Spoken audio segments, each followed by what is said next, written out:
We had an amazing round 2 of Super Rugby Pacific Fantasy, so let's step it up another gear and go for the gauntlet. Round 3 is coming up in just a couple of days' time. The teams are named, our selections are made, so it's time to get down to business. Round 3 of Super Rugby, buckle yourselves in, hold on to your balls, and let's get into the action for this weekend. What is going on, team? I hope you're doing well and welcome back along to the channel where today we are punching and kicking and screaming our way into round 3 of Super Rugby Pacific Fantasy. Like I said before, it seems like the game has kind of broken. We'll have a look at that in just a moment, but first things first, let's roll the clock back a few days and take a look at how we went in round number 2. We weren't top of the table by any stretch, but we were a damn sight better than in round number 1. Here is the team that I selected. You can see the last video last week, we selected this side, so I didn't change anything. Don't worry, I'm not cheating on anyone. This is the side we went with. Slipper was an ultimate disappointment, as was Patrick Tui Polo 2. So they're going to get chopped. Riccatelli was good, and Numia just does enough to make me want to keep him around. Nick Frost was alright as well, 28 points from him. Savia, the usual suspect. I thought Duplessis Karifi had a really good game.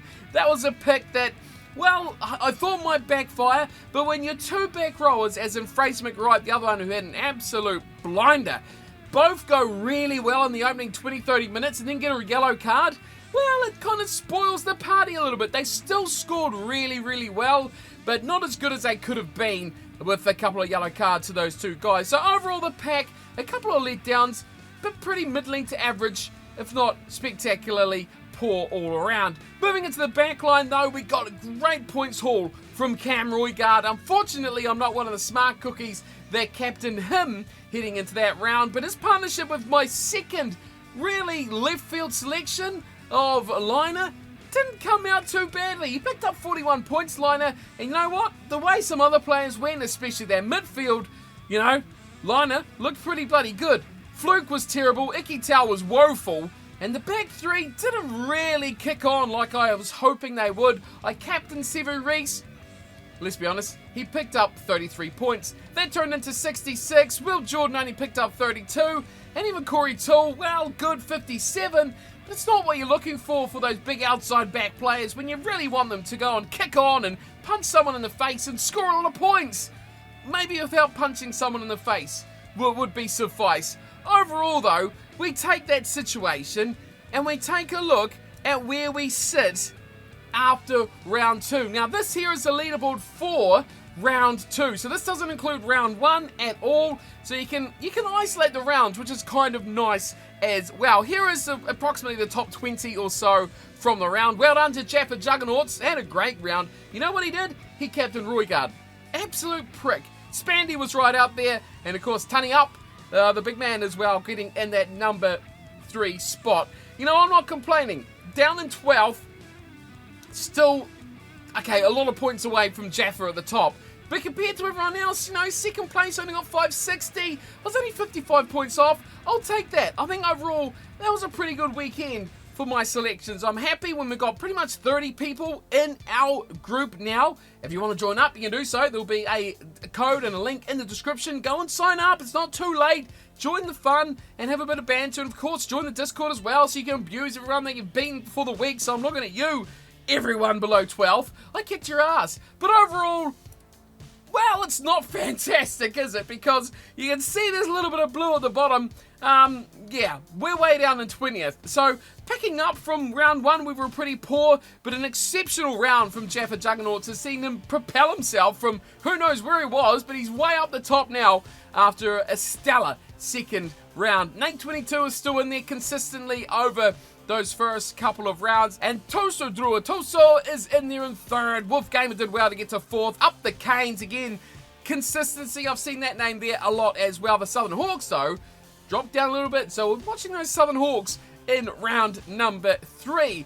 But we'll look forward now to round number 3. Well done, especially to Jaffa Juggernauts, coming from nowhere to kick everyone's ass after 2 rounds. Nicely played, Mr. Juggernauts. Okay, so let's flip the script and have a look forward to round number 3. my 15. We'll be kicking things off in the front row. We'll look through them, then we'll talk about them.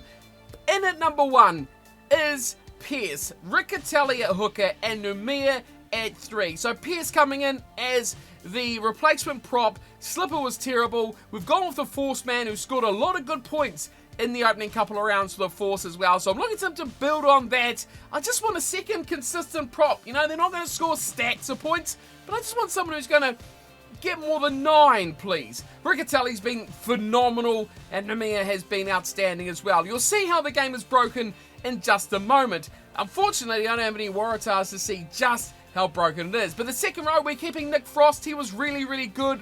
And Nasi Lasila is coming in from the Drua. There against the Waratahs, I don't really care who he's playing. Nasi Lasila is a freak. An absolute machine, almost a cheat code to have a second rower that fast, that big, that powerful, and that good as well. Now, you may see Adi Salvia doesn't have a little thumbs up. Don't worry about that. There is plenty of team lineups going around. You can check for yourself if you want to double check.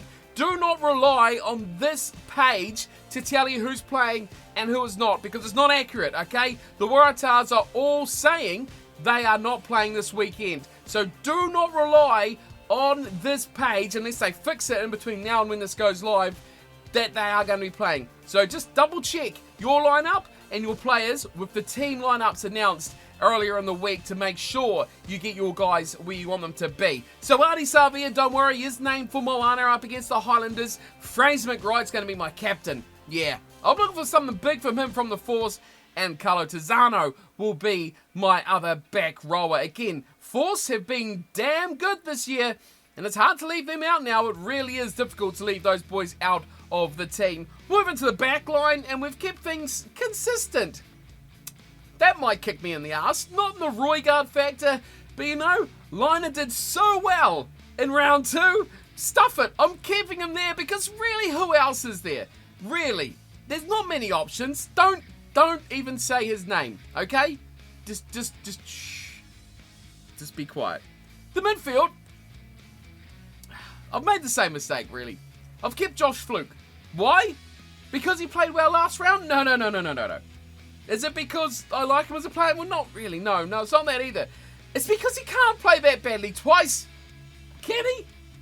Please tell me he can't play that badly twice. We've got my new partner, Quintapire, again. The game is a bit broken. It's saying he's on the bench. He is starting in the Chiefs midfield against the Brumbies this weekend. So if you want Quintapire, pick him up, because holy heckers, he's having one phenomenal season for the Chiefs this year. So Quintapire, Josh Fluke, can't play any worse. Please, for the love of God, get double figures. If not in the 50s, Josh. Please.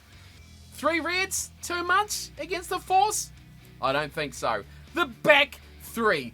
This is where I'm excited because the Crusaders aren't playing this weekend. So you don't have to worry about, oh, do I pick Sevu Reece? Or, oh, do I pick Will Jordan? Nah, stuff them both. We're going with what we want to pick. And that is Tangitau. That is Taumuefalau. And that, well, I don't really care about Tom Wright. But those other two, I'm excited for Tangitau and Taumuefalau. I think these guys are just next level amazing. Not only for my team do I want to see them have a great game, I just think for the good of rugby, I want to see these lads have a great game. Tom Wright's Mr. Consistent. I think he's going to do a lot of work against the Chiefs. That's a game where players like Tom Wright really do step up, stand up, and they are noticed for what they do. So that is it. That is my 15. Again, I'm looking for trends, and I'm seeing players like Pearce especially trending, getting points consistently each round, and Tizzano coming into my team. Those are the 2 big ones from the Force I'm expecting a lot from. And of course, those outside backs. I know Tupai is going to be phenomenal, so I have to look to him to do the job again. Tangitau, Taumuefalau, those guys, just superb. That is my 15 though. You may notice, so if I go to transferring some players, you can see I have a budget of 14 million still left with this team, which is really, when I made my first team heading into round 1, I had 18 million left, and I was like, I've done something terribly wrong. Now I don't even care about the money. And I would probably advise not to really worry about the money, because you have to really go with all the popular choices, which aren't always the best choices to run out of money. You can pretty much pick any team you like before you will run out of money. When you got some cheapies in there, and we do have some cheapies, I mean, Taumai Falau, it's criminal to only be worth 4 mil. It's just incredible that a guy that is the leading point scorer in the competition is not worth more. So there's plenty of options. Don't worry about the money. Go out there and pick the team that you want to see on the park. I don't like popular. You may notice that by now we go with things that are different. There's no mac and cheese here on this channel. Or any BB Barretts. No, they can go fly kite as well. We only keep things a bit weird, a bit different here on the channel. If you are enjoying things, thanks for stopping by. Do hit that thumbs up if you like the team, or if you're enjoying Super Rugby Pacific this season as well. Make sure to join the league down in the description. Hit us up there, and of course, come join the combo on Discord, because we're always abusing each other about Super Rugby Pacific Fantasy and all the crap picks that some of us, not me of course, have been making over the first couple of rounds. Enjoy the rugby this weekend, team. I hope you have a great one, and make sure to enjoy your rugby. I'll see you next time. Until then, thanks for watching. Take care.